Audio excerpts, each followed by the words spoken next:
हरे कृष्णा। ओम ज्ञानतिमिरन्दस्य ज्ञानाञ्जनाशलाकया चक्षुर्मिलितं तस्मै श्रीगुरवे नमः। श्रीचैतन्यमनोभीष्टं स्थापितं येन भूतले स्वयं रूपः कदा मह्यं ददाति स्वापदान्तिकम्। जय श्री कृष्ण चैतन्य प्रभु नित्यानंद श्री अद्वैत गदाधर शिवश्री गौर। हरे कृष्ण कृष्ण कृष्ण हरे हरे हरे राम राम हरे। सुबह से लेक्चर दे रहे हैं हम लोग, भक्तों से चर्चा कर रहे हैं। इस समय आवाज़ थोड़ी कमज़ोर हो गई है। चैतन्य महाप्रभु ने 5 कार्यों पर बल दिया और अगर हम आध्यात्मिक उन्नति करना चाहते हैं तो हमें इसका पालन करना चाहिए। चैतन्य चैतन्यता में चैतन्य महाप्रभु की लीलाएं और उपदेश का ज्ञान हमें मिलता है। चैतन्य महाप्रभु कौन है? स्वयं भगवान। तो चैतन्य महाप्रभु का साधु संग नामा कीर्तन, भक्तों की संग में रहना आवश्यक है अगर हम आध्यात्मिक उन्नति करना चाहें। जब शास्त्र में कहते हैं साधु संग, इसका ये अर्थ नहीं कि केवल कोई सन्यासी होना चाहिए। इसका अर्थ है चाहे पुरुष हो या स्त्री, जो कि भक्ति के नियमों का पालन कर रहा है और जो अपने उदाहरण से धर्म के नियमों को प्रस्तुत कर रहा है। तो शास्त्र में कहा गया है साधु संग सर्वशास्त्र राम माता साधु संग सर्वश्रुति है। अगर आपको एक पल के लिए भी एक शुद्ध साधु की संगत मिले, आपका आध्यात्मिक जीवन आरंभ हो सकता है।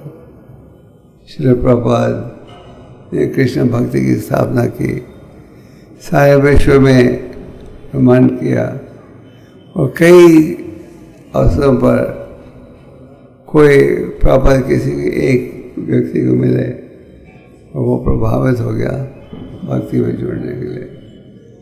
तो साधु संगत बहुत आवश्यक है और हम ये साधु संगत 3 लेवल पर प्राप्त कर सकते हैं।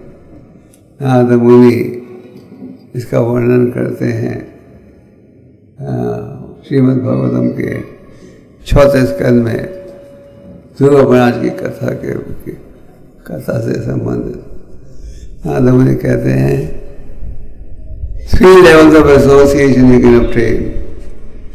पहला है उन भक्तों के साथ आपसे जो उन्नत भक्त हैं, आपसे आगे हैं भक्ति में।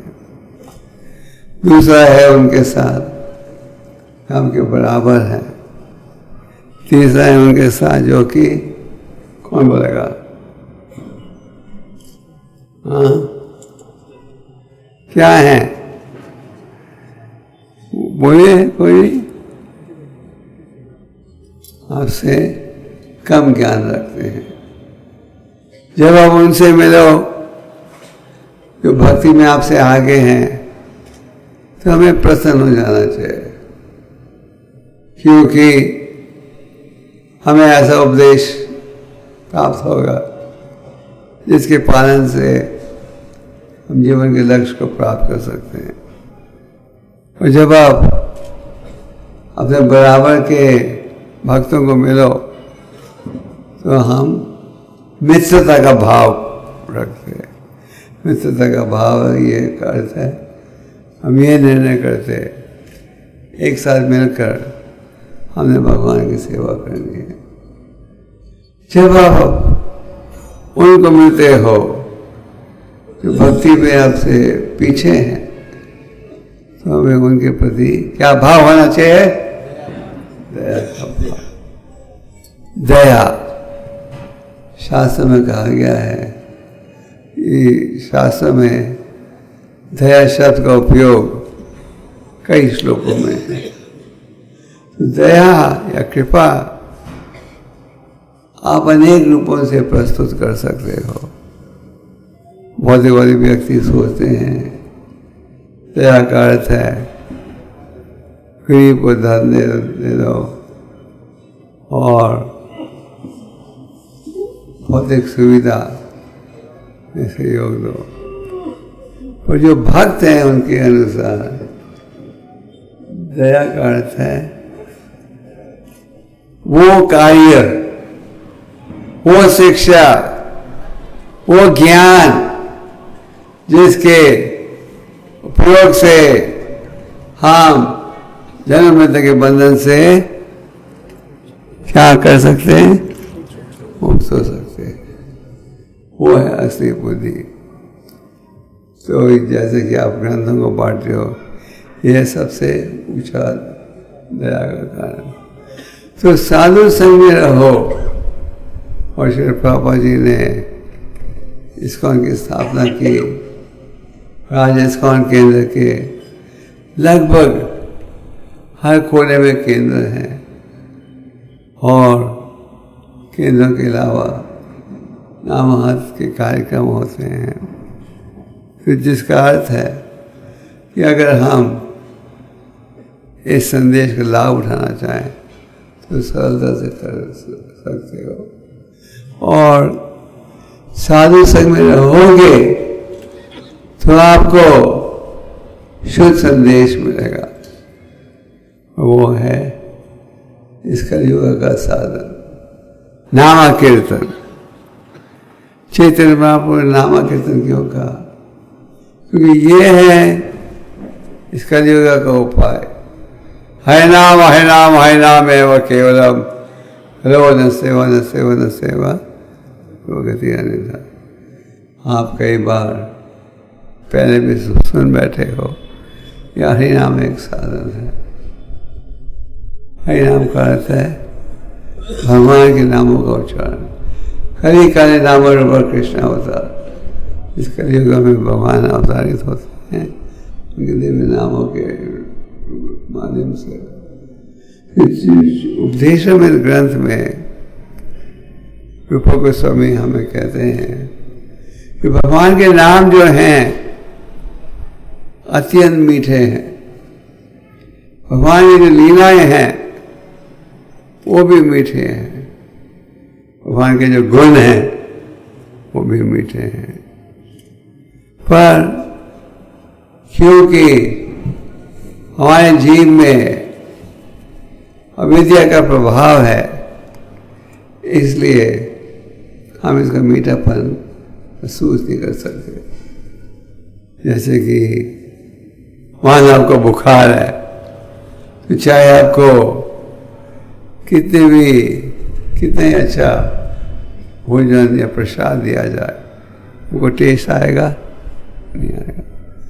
तो काम, क्रोध, लोभ, मोह, मद, मत्सर्य, इनके प्रभाव के कारण हम ये नहीं मानते चीनी नाम का अनुभव, मीठापन नहीं महसूस कर सकते।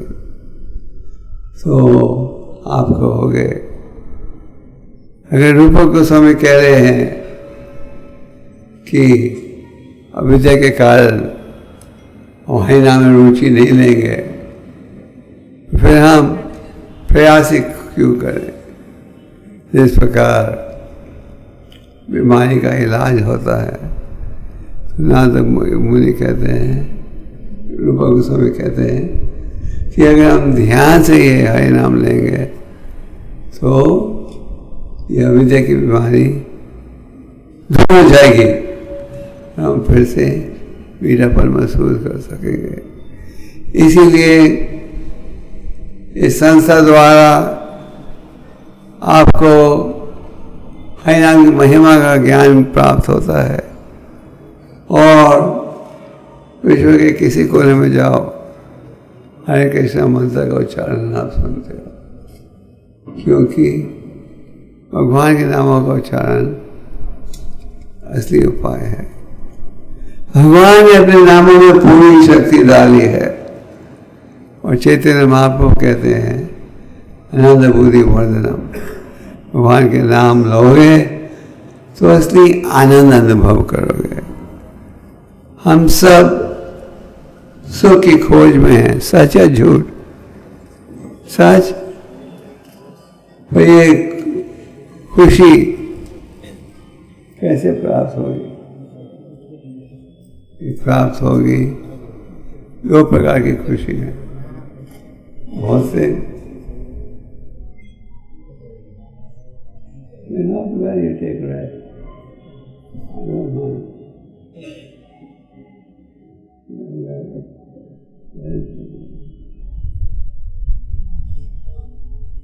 तो एक है भौतिक आनंद, दूसरा आध्यात्मिक आनंद।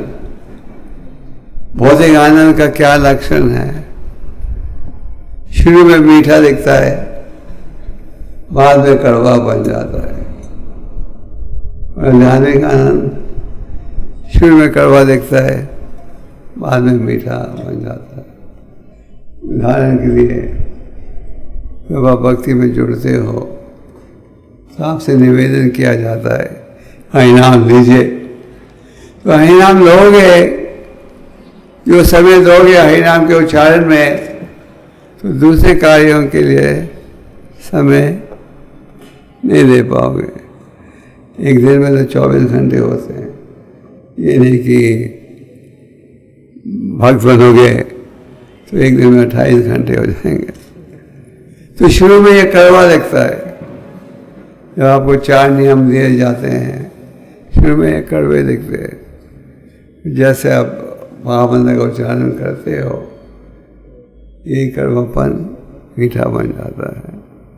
तो शुद्ध साधु के संग में रहोगे तो हरिनाम की महिमा का ज्ञान मिलेगा और हरिनाम के उच्चारण से चेत ब्रह्मार्जना हृदय की मैल दूर होगी और आप असली आनंद अनुभव करोगे, जो कि केवल बढ़ते ही जाता है।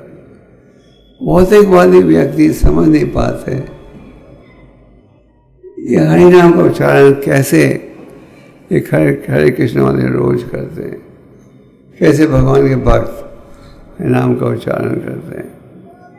वो कर पाते हैं, थकते नहीं, क्योंकि भगवान ने नामों में पूरी शक्ति डाली है। भगवान नामों से अभिन्न है, क्योंकि पूरी शक्ति डाली है, इसलिए आप भगवान के नामों का उच्चारण दिन रात कर सकते हो, थकोगे नहीं। हरिदास ठाकुर कितनी बार दिन में हरि नाम करते थे? हाँ, 3 लाख बार। और 3 लाख बार समाप्त हरि नाम समाप्त किए बिना ना कुछ खाते थे, ना पीते थे, ना बोलते थे। और आगे उन्होंने कहा भगवत गीता, भगवतम गीता का अध्ययन करो। भगवतम गीता में है क्या? भगवान की वाणी।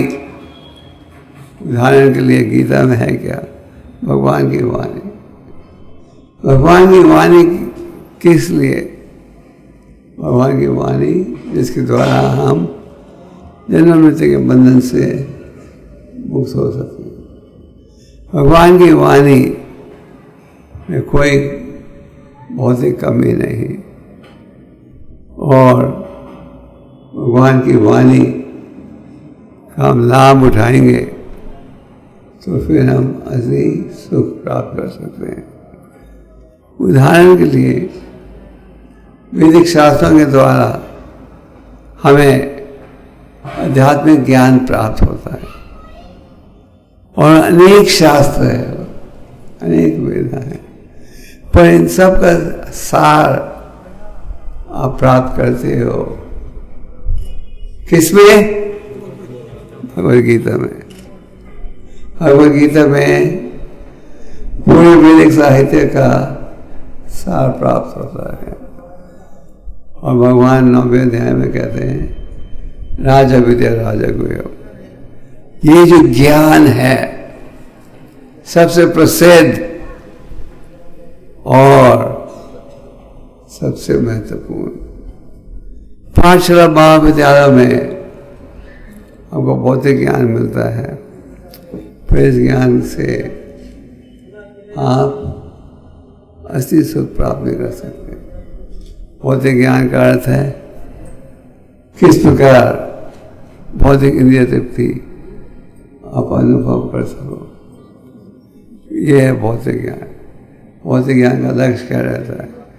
आपको ये सिखाया जाए आप समाज में कैसे आगे बढ़ सकते हो। आध्यात्मिक ज्ञान का लक्ष्य रहता है कि हम असली शिक्षा दें जिसके पालन से हम जन्म मृत्यु के बंधन से मुक्त हो सके। आध्यात्मिक ज्ञान आत्मा का विषय में सूचना देता है। तो इस महाप्रभु ने कहा भागवतम पढ़ो, गीता पढ़ो। जैसे कि हम गीता बांटते हैं, अनेक ग्रंथों को बांटते हैं। भक्तिवेदांत स्वामी प्रभुपाद ने लगभग 90 ग्रंथों का अनुवाद किया संस्कृत से अंग्रेजी भाषा में, और आज उनका अनुवाद आगे की 90 भाषा में हो गया। हर प्रसिद्ध भाषा में आप गीता प्राप्त कर सकते हो, भागवतम प्राप्त कर सकते हो। क्या कारण है लोग इन ग्रंथों को पढ़ रहे हैं? क्योंकि इनमें बड़ा गहरा ज्ञान है और हर प्रश्न का उत्तर है। किस प्रकार असली आनंद अनुभव कर सकते हो। गीता में हम देखते हैं कि अर्जुन समझ नहीं पाए उनका क्या कर्तव्य होना चाहिए, और फिर भगवान की शरणागत होकर उसने शिक्षा मांगी। भगवान ने उपदेश दिया। 18वें अध्याय में पूछा, हे अर्जुन क्या तुम्हारी अज्ञानता दूर हो गई है? अर्जुन ने कहा हाँ, अब मैं आपके आदेश के अनुसार चलने को तैयार हूँ।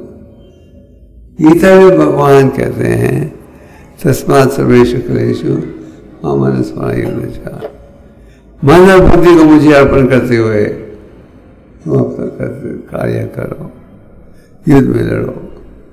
तो गीता का ज्ञान शांति का ज्ञान है। गीता का ज्ञान सबसे महत्वपूर्ण ज्ञान है। और अगर हम असली सुख और शांति चाहते हैं, ये उपाय। एक समय प्रभुपाद जी एक सभा में थे, उन्होंने कहा एक ग्रंथ भगवद गीता, एक भगवान लॉर्ड कृष्णा, एक मंत्र हरे कृष्ण मंत्र, अगर हम ये अपनाएंगे तो असली शांति प्राप्त होगी। तो गीता भगवत को पढ़ना चाहिए। गीता में भगवान ये भी कहते हैं सब भक्तों में सबसे प्रिय कौन है? कौन है? हमें प्रचार करता है, उससे ज्यादा प्रिय ना कोई हुआ है न हो। आप भक्त जानते हैं कि हर साल हमारे भक्त आप सबके साथ मिलकर आपके सहयोग से, उनका भाव ये रहता है कि हम ग्रंथों को बांटें। क्यों? आर्थिक लाभ के लिए नहीं, क्योंकि भगवान की इच्छा है कि सारे बच्चे उनके दिव्य धाम में लौटें और इन ग्रंथों के प्रभाव से वो भगवान के शरणागत हो सकते हैं। आज आप देखते हो आपके अहमदाबाद में अनेक केंद्र हैं और अनेक भक्त हैं और सारे विश्व में भक्तों की संख्या बढ़ते जा रही है, घट रही नहीं है। तो क्या कारण है? ये ग्रंथों का प्रभाव। लोग ग्रंथों को पढ़ते हैं, गीता को पढ़ते हैं, गीता के संदेश का पालन करते हैं, आनंद अनुभव करते हैं और भगवान के शरणागत हो जाते हैं। तो कभी कभी हम सोचते हैं हाँ कोई रुचि नहीं ले रहा इन ग्रंथों में। अगर कोई रुचि नहीं लेता तो आप सब यहाँ होते? आप सब यहाँ नहीं होते। आप इधर हो क्योंकि इन ग्रंथों के माध्यम से आप प्रभावित हुए हो। तो जिस प्रकार हमारा उद्धार हुआ, हमने दूसरों को उद्धार करना और परम भगवान उन भक्तों के आभारी होते हैं जो प्रचार करते हैं। भागवतम के 5वें स्कंद में भगवान ऋषभदेव उदाहरण देते हैं। एक बुद्धिमान व्यक्ति जब अंधे व्यक्ति को देखता है, गलत रास्ते पर चल रहा है, एक्सीडेंट होने वाला है उसका, वो क्या करता है? उसके हाथ को पकड़कर उसे सीधे रास्ते में ले आता है। उसी प्रकार आज लोग अज्ञानता में हैं। हम एक मंत्र का उच्चारण करते हैं अक्सर, ओम अज्ञान तिमिरस्य ज्ञानांजन शलाकया। हमारा जन्म हुआ था अज्ञानता में और भगवान की दया से भक्त के संबंध में आकर यह अज्ञानता दूर हो गई है। तो इन ग्रंथों में है दिव्य ज्ञान और इन ग्रंथों में बहुत बड़ी शक्ति है। इन ग्रंथों के माध्यम से आप प्रभावित होते हो कि हमें भगवान के शरणागत होना चाहिए। तो इन ग्रंथों में है हर प्रश्न का उत्तर। आप जानना चाहते हो कष्ट की स्थितियों से कैसे मुक्त हो सकते हो, गीता को पढ़िए और भगवद गीता में सारे वैदिक शास्त्रों का सार प्राप्त होता है।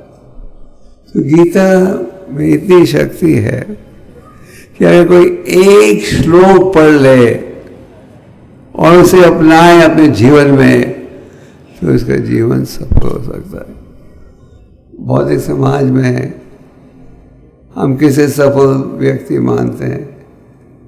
जिसने चापलूसी करके धन कमा लिया, बड़ी कोठी है, बड़ी मोटर चलाता है, तो हम सोचते हैं ये तो देखो कितना सक्सेसफुल आदमी है, कितना कामयाब है। तो शास्त्र की दृष्टि से वो व्यक्ति सफल है जो स्वीकार करता है कि हमें भगवान के शरणागत होना चाहिए, उनके आदेश के अनुसार कार्य करना चाहिए। ये है सफलता का असली अर्थ। तो चैतन्य महाप्रभु ने कहा गीता पढ़ो, भागवतम पढ़ो। भागवतम में उत्तम ज्ञान है कि भगवान के लीलाओं के विषय में आप पढ़ते हो। और भागवतम को जो ज्ञान है वो ये है कि शुद्ध भक्ति के द्वारा ही आप भगवान को प्रसन्न कर सकते हो।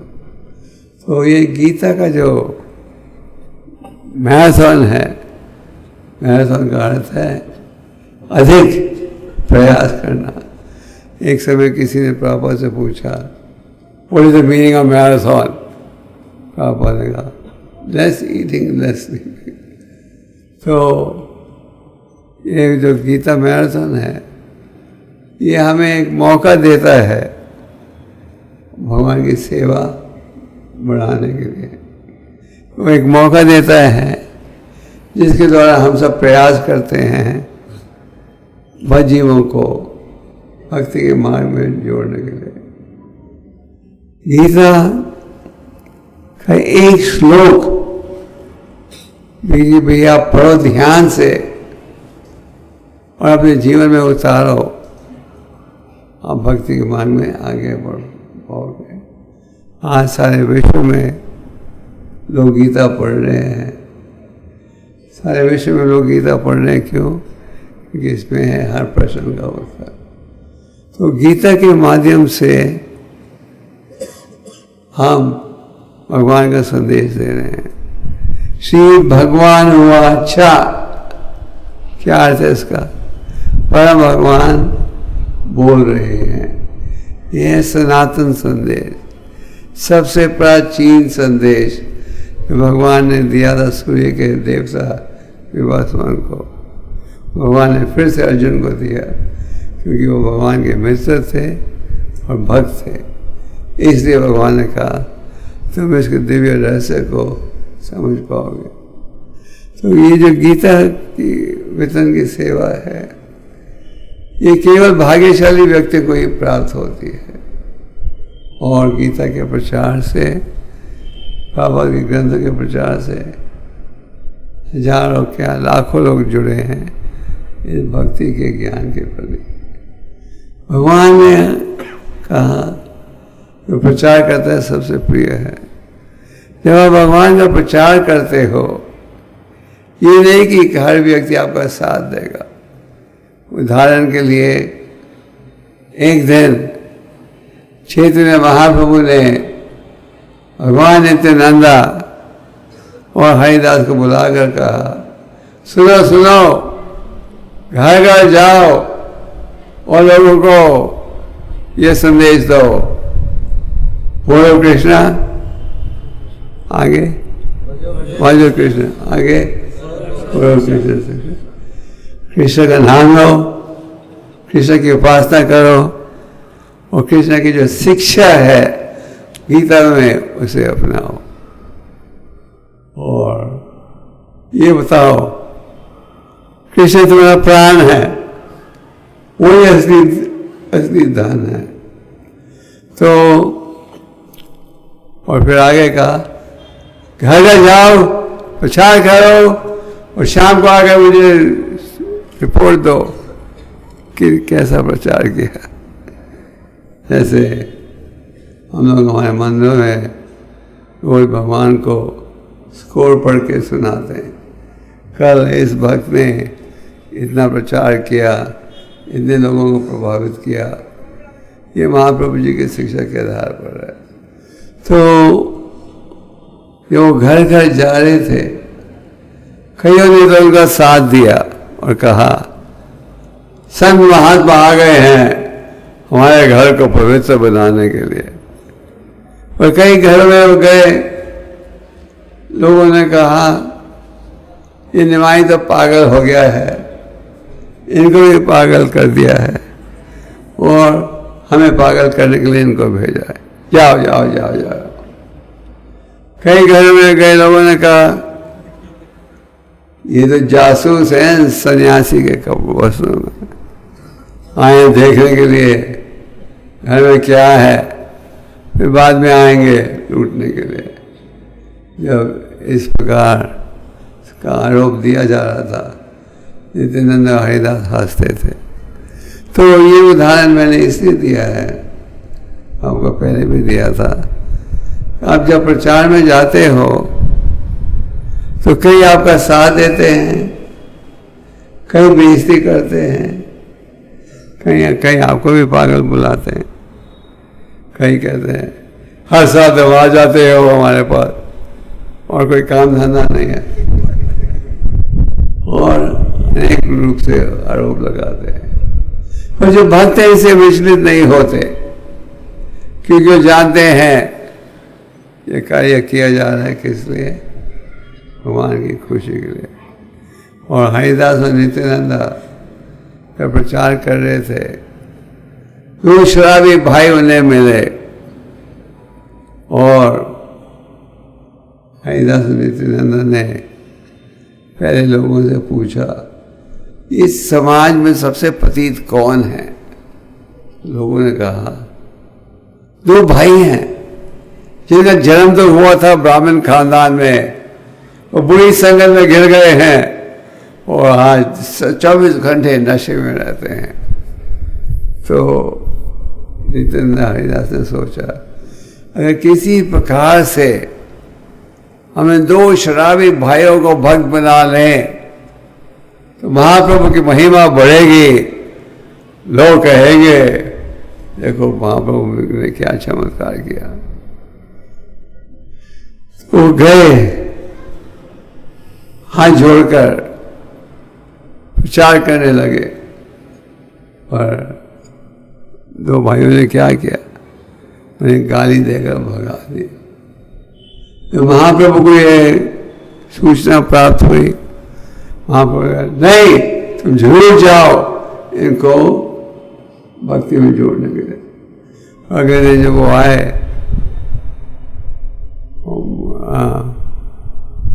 इन 2 भाइयों के पास, तो मदाई ने कहा फिर से आ गए तुम, कल तुमने बोला था हमारे से दूर रहना, हाँ अपने आप को क्या समझते और क्या फेंका, पत्थर फेंका जो भगवान नित्यानंद के माथे पर लगा और खून बहने लगा। चैतन्य महाप्रभु भगवान तो अंतर्यामी है, तुरंत वहां पहुंचे, सुदर्शन चक्र के उपयोग से मुदाए और उनके साथी को वध करने लगे थे, और भगवान नित्यानंद ने रोक दिया और कहा ये एक छोटा सा नमूना है। और नित्यानंद का विनम्रता का भाव देकर इन 2 भाइयों में इतना पछतावा हुआ कि दोनों भक्त बन गए। तो श्री प्रभुपाद पश्चिम देश में जब गए, उन्होंने देखा वहाँ का वातावरण, और प्रभुपाद जी ने कविता लिखी जिसमें उन्होंने कहा हे भगवान आप मुझे यहाँ ले आए हो, और कौन सुनेगा आपका संदेश, पर राधा रानी जी की असीम कृपा हो तो लोग सुनेंगे। और प्रभुपाद जी ने प्रचार किया हरि नाम और गीता के द्वारा, और लोग आस्ते आस्ते आकर्षित होते गए। तो कहने का तात्पर्य यह है अगर हम प्रयास करेंगे, प्रचार करेंगे तो भगवान प्रसन्न होते हैं। चाहे आप ग्रंथों को बांटो या नहीं, चाहे आप कम ग्रंथों को बांटो या ज़्यादा, इस प्रयास के द्वारा भगवान प्रसन्न होते हैं। तो ये जो ग्रंथों के वितरण की सेवा है, एक रूप से आप कह सकते हो सबसे महत्वपूर्ण सेवा है, ये असली दया कि हम लोगों को ज्ञान दे रहे हैं जिसके द्वारा वो असली सुख प्राप्त कर सके। आपके अहमदाबाद में आप सबका उत्साह है। मुझे याद है जबकि मैराथन शुरू हुआ था, आपका लक्ष्य रहता था 5,000 10,000 गीता बांटना। आस्ते आस्ते भक्तों का उत्साह बढ़ते गया, और पिछले साल आप सब ने मिलकर 1 लाख गीता बांटी थी आपने, और आप सब ने मिलकर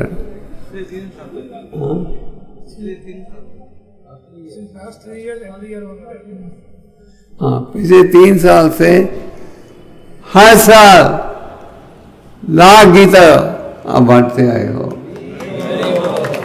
और तो इसका अर्थ क्या? इसका अर्थ है आपने लाख गीता बांटी, एक गीता को कई लोग पढ़ते हैं, एक ही व्यक्ति नहीं। अनेक उदाहरण हैं जहाँ की किसी ने गीता ली, 10 साल तक गीता को खोला भी नहीं, 10 साल के बाद कोई दुर्घटना बीती, गीता को पढ़ना शुरू किया, उससे प्रभावित होकर भक्त बन गए। एक नेवी कनाडा में नेवी में एक ऑफिसर था जिसको चोट लग गई और उसके कारण उसको नेवी से रिटायरमेंट दे दिया। जवान था, दुखी था, इतनी छोटी उम्र में मुझे रिटायरमेंट दे दिया है। हालांकि पेंशन मिल रही थी $4,000 महीना, पर जब भी दुखी था। वो ऑटवा कनाडा का राजधानी है, वहाँ लाइब्रेरी में गया पढ़ने के लिए। अनेक किताबों को पढ़ा, किसी से प्रभावित नहीं हुआ। फिर उसे देखा फ्रेंच भाषा में भगवद गीता, और इस भगवद गीता को लेकर पढ़ने लगा। इतनी रुचि बढ़ गई, रोज लाइब्रेरी में जाता था पढ़ने के लिए। वो लाइब्रेरी तो आप जानते हो शाम के 5 बजे बंद हो जाती है। उसका दिल था कि पढ़ते जाए, तो उसने वही फ्रेंच गीता चुरा कर कोट के अंदर घर ले गया। तो जब फिर उसे पता लगा उस शहर में ईश्वर का मंदिर भी है, तो फिर कई किताबें लेकर लाइब्रेरी में दान दी। वो व्यक्ति बहुत अच्छा भक्त बन गया। अब रोज जाता है खुद ग्रंथों को बांटने के लिए, क्योंकि कहते जैसे भी मेरा उद्धार हुआ मैंने दूसरों को करना है। रशिया में एक चोर एक भक्त के घर में आ गया था, और वो चोर आ गया था एक भक्त के घर में, और ये भक्त सो रहा था। वो जाग गया। जैसे वो चोर ने देखा बिजली ऑन कर रहे हैं, वो भागा। उसने कहा कुछ ले जाऊं घर से भागते भागते। तो भागते वक्त उसने एक भगवद गीता देखी कि उसके पास कुछ किया नहीं था उसकी महिमा। भगवद गीता चुरा कर घर ले आया, गीता पढ़ना शुरू किया। इतना प्रभावित हो गया कि मंदिर में जाकर भक्त बन गया। वो गया था चोरी करने के लिए। तो अगर आप सुनोगे ये लीलाओं को, तो आप देख सकते हो भारत में ही नहीं सारे विश्व में गीता के संदेश से व्यक्ति प्रभावित होते हैं। और लोग गीता को क्यों पढ़ रहे हैं, जैसे हम कह चुके हैं, क्योंकि इसमें दिव्य ज्ञान है, इसके द्वारा असली सुख प्राप्त हो सकता है। ये है असली ज्ञान। एक समय प्रभुपाद जी अमेरिका गए थे, जब एक रिपोर्टर उनको इंटरव्यू करने आया, तो उस रिपोर्टर ने कहा जब प्रभुपाद जी पृथ्वी पर थे, भारत की आर्थिक स्थिति आज ऐसी नहीं थी, बहुत कमजोर थी, और अमेरिका सबसे ऊपर था, आज भी है। तो एक अमेरिकन रिपोर्टर आया प्रभुपाद जी को इंटरव्यू करने, और उनसे पूछा आप गरीब देश के प्रतिनिधि हो, आप हमें क्या संदेश सुनाओगे? तो प्रभुपाद ने कहा चाहे गरीब देश हो या अमीर देश हो, one thing is common to both the countries. तो इसमें बड़ी जिज्ञासा थी, what is common between rich America and poor India? तो उसने पूछा, sir, can you tell me what is common between the two countries? Prabhupada ने कहा, the death rate in both the countries is 100%. तो ये ज्ञान आपको गीता से मिलता है। तो आप सब भक्तों का बहुत बहुत शुक्रिया कि हर साल आप प्रयास कर रहे हो गीता को बांटने के लिए, और इस साल भी आप भक्तों का प्रयास है लाख से अधिक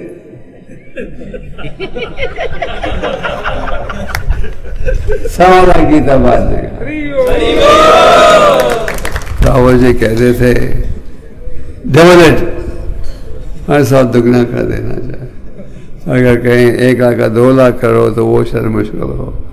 तो पिछले साल किया तो थोड़ा सा ज़्यादा करना चाहिए। अगर जब कोई नौकरी करता है और हर साल उसकी तनख्वाह नहीं बढ़ाते तो क्या दुखी होते हैं ना। तो हमें प्रयास करना चाहिए 1 लाख से ज़्यादा किताबों को बांटने के लिए।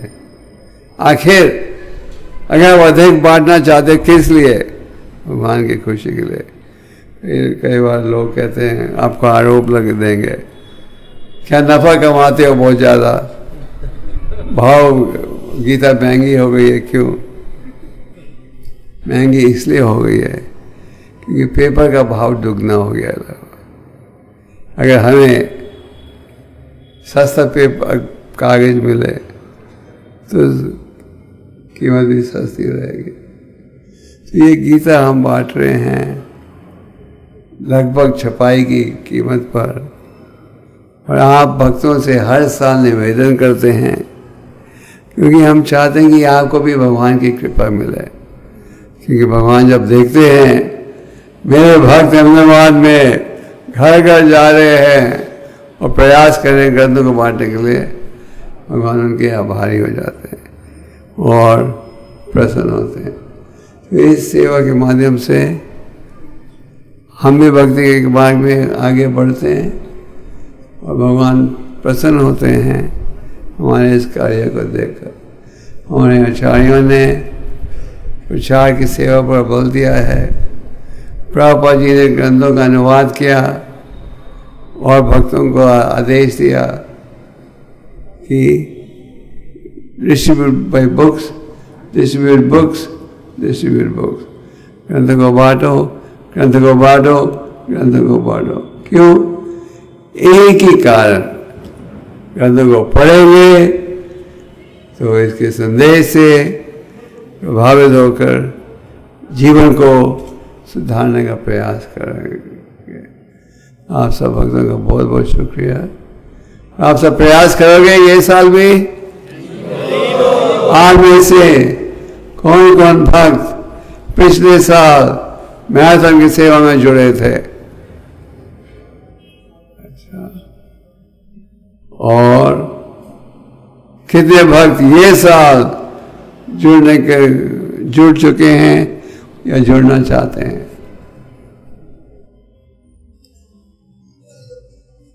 कितने भक्त नहीं जुड़ना चाहते? उनको लगता है हमें कृपा की आवश्यकता नहीं। तो आप सब प्रयास कीजिएगा अधिक से अधिक मात्रा में ग्रंथों को बांटने के लिए। हरे कृष्ण।